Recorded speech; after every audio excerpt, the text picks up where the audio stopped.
Magandang umaga po, Panginoon. Naway nawa po, Panginoon, ay lumayo na yung bagyo, ano? Kawawa din naman po yung mga naapektuhan, yung mga binaha at yung mga nagkakaroon ng landslide. Nawa po, Panginoon, ay umalis na yung bagyo at gumanda na yung panahon. Shoutout nga po pala dun sa mga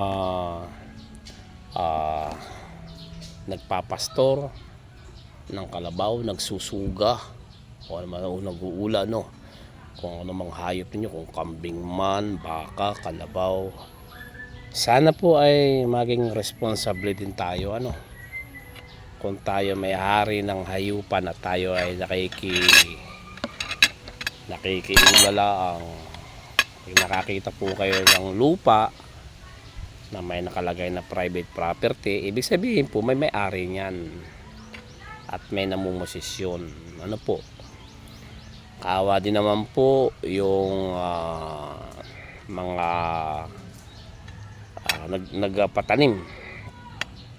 Ang hayop po ay wala yang isip, ano? Tayo po ang mayroon.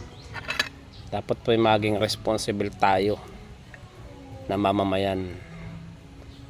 Huwag po natin ipakain sa hayop ninyo yung mga pananim, kasi yan po ginagastusan, kagaya po ng niyog, kamuting kamote, o kamuting kahoy, kamuting baging, o pakuan, o ano man na nakatanim. Make sure po na maging responsible tayo na mamamayan, lalo na kung may naka-signage na nilagay diyan na bawal private property, bawal pong mag-ula ng kalabaw, magsuga o ano man tawag po sa atin, hani. Ay kawa din naman po yung mga taong nagastos at yan po ginagastusan. Maging ano po tayo, matuto rin tayong rumespeto sa kapwa natin, ano, dahil yan po ay walang isip ang hayop. Tayo po ang may sapat na kaisipan. At yan po ay may barangay ordinansa. Ano po? May ordinansa po yan. At yan po ay nasa barangay ordinance na kung yung ating alagang hayop ay makasira o halimbawa ay kinain, ay meron po yung penalty po yan. Babayaran po niya yung mga kinain. At huwag naman po naman natin, lalo na yun, hindi mo na nga lupa yung inuulahan, wala pang tali, yung inyong kalabaw, yung inyong baka, ay nasa na po kaya naman ang inyong ang ating kaisipan. Sana naman po ay magi po tayong responsable. Tayo naman po siguro ay alam natin at tama at mali. May nakalagay na signage, papakain pa sa kanilang hayupan. Sana po huwag pong ganun ang ating kaisipan, kasi sabi nga, ang pumasabi, kung ano yung ayaw mong gawin sa iyo, huwag mong gawin ano. Kung ano yung bagay na ayaw mong gawin sa iyo, huwag mong gawin sa iba. Tama po ba?